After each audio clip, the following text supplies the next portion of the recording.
দেখুন, মানুষের আজকে যে সমাজ বা রাষ্ট্র ব্যবস্থা, সেখানে সকল মানুষ চায় ভালো থাকবে, শান্তিতে থাকবে।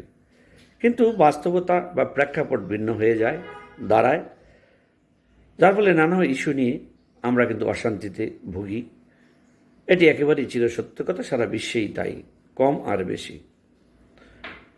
আমি বলবো যে আজকে এই বিজ্ঞানের বা বিজ্ঞান প্রযুক্তির এই যে এটিকে উন্নতি আমরা অনেকেই বলি, আমি বলবো এটি অবনতি।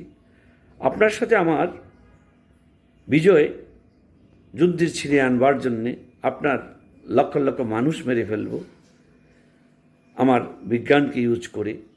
যেহেতু মানবিকতার উপর দাঁড়িয়ে আপনি আপনার নাম মানুষ এবং শ্রেষ্ঠ জীব, ধর্মীয় সংজ্ঞায়ও সেটি হতে পারে না। আজকে বিজ্ঞানের এই শক্তিকে কাজে লাগিয়ে আপনি যেভাবে বিজয় ছিনিয়ে নিয়ে আসছেন, সেটি কিন্তু আপনার বর্বরতা, এটি বিজ্ঞানের অবনতি। আমি মনে করি বুদ্ধির দৌরাত্ম্য, আমি মনে করি বুদ্ধির যে প্রভাব, সেটি বড় প্রয়োজন।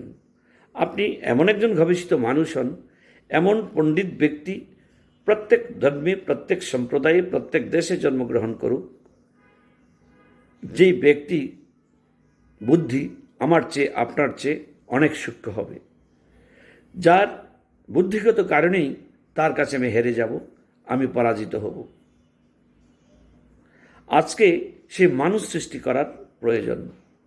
আপনি নিজেকে সৃষ্টির শ্রেষ্ঠ জীব কী করে নিজেকে দাবি করেন? একটি ব্যাঘ্র বা একটি বাঘ, সিংহ, তার সম্মুখে যখন অপেক্ষাকৃত দুর্বল কোনো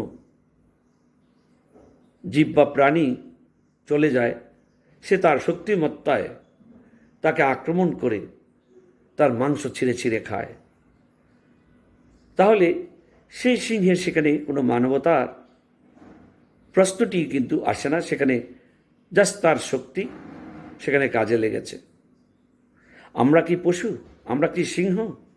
আমরা কি সেই হিংসুটে প্রাণী? আমরা মানুষ, সৃষ্টির শ্রেষ্ঠ জীব। একদিকে আপনি মুখে এটি বলুন, আর অন্তরে আপনি পোষণ করেন সে বিষাক্ত সাপের চেয়েও হিংস্রতা। সারা বিশ্বে এটি কি দেখতে পাচ্ছি? ধর্মে ধর্মে এটি কি দেখতে পাচ্ছি? আমরা কি কখনো চিন্তা করেছি? সব কিছুতেই আমরা বলবো আমরা মানুষ, ধর্মকে কাজে লাগাতে চাবো, ধর্মের বাণীগুলি বলবো, কিন্তু ধর্মের সেই সত্য যে তাত্ত্বিক কথাগুলো, যে মর্যাদার সম্পন্ন সত্য বাক্যগুলো আমার আপনার হৃদয়ে আমি ধারণ করব না। এর চেয়ে বিশ্বাসঘাতক প্রাণী মানুষের চেয়ে পৃথিবীতে বর্তমানে আর কি হতে পারে? আপনি বলবেন যে না, সবাই তো একরকম নয়, আমাদের মধ্যে ভালো মানুষও তো আছে। আরে ভাই, ভালো মানুষ তো পশু প্রাণীদের মধ্যেও দেখবেন, কিছু কিছু পশু প্রাণীর মধ্যে মানবিক গুণাবলী দেখা যায়। বিশেষ করে তাদেরকে প্রশিক্ষণ দিয়ে কত কাজ আমরা করি যেগুলি মানুষ পারে না।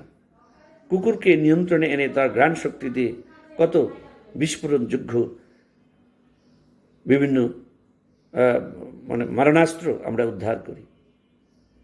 তাহলে আমরা যেখানে মানুষ হলাম, যেখানে কথায় কথায় আমরা ধর্মকে আমরা ইউজ করি, ধর্ম কি একটি নিষ্প্রাণ শব্দমাত্র, নাকি একটি সক্রিয় কার্যকরী সত্যবাক্য? সব ধর্মের মানুষের মধ্যে একই দেখতে পাচ্ছি। মানুষ মানুষকে হত্যা করে সিংহাসন দখল করতে চায়। মানুষ মানুষকে অবদমিত করে তার ক্ষমতায়ন দীর্ঘায়িত করতে চায়। এক দেশের মানুষ অন্য দেশের মানুষকে বুদ্ধিমত্তা দিয়ে নয়, তার কথিত উন্নত বিজ্ঞানের সেই সৃষ্টি দিয়ে মানুষকে ধ্বংস করতে চায়। আমি বলি, তোমার বিজ্ঞান অসভ্যতা সৃষ্টি করেছে। আজকে বিজ্ঞান তোমাকে ফ্রাঙ্কেনস্টাইন হয়ে দাঁড়িয়েছে, সে তোমাকে মারতে চাচ্ছে। ফলে আজকে সারা বিশ্বেই প্রতিযোগিতার বিচার বা মানদণ্ড যেখানে হওয়ার কথা ছিল তোমার জ্ঞান, সেটি আর নেই। এখন অস্ত্রের ঝনঝনানি। অথচ আমি নিজেকে সৃষ্টির শ্রেষ্ঠ জীব বলে কত করতালি পাচ্ছি। নিজের ভিতরে বা আমাদের শাস্ত্রীয় যে আপ্তবাক্যগুলো সেগুলি কেউ ধারণ করছি না, কিন্তু বক্তৃতায় শুরু করলে আমরা থামছি না এবং আমরা ভাগ্নি যথেষ্ট মিথ্যা কথা গুছিয়ে খুব ভালো বলতে পারি এবং সত্য বাক্য আমরা অনেকে গুছিয়ে বলতে পারি, কিন্তু সেই সত্য বাক্য শাস্ত্রীয় মিথ্যা বলি আমি মনে করি যতক্ষণ পর্যন্ত আপনি নিজে তা ধারণ করেননি, নিজে মানেননি, নিজের ভিতর সেই গুণাবলী এবং আপ্তবাক্যগুলো শাস্ত্রীয় যতক্ষণ পর্যন্ত বাস্তবায়ন করেননি, আপনি ততক্ষণ পর্যন্ত আপনি নিজে কলঙ্কিত, আপনার হৃদয় কলঙ্কিত, আপনার চরিত্র আদর্শচ্যুত। আজকে বিশ্বে, সমস্ত বিশ্বে মানুষ নামের অমানুষ হিসেবে আমরা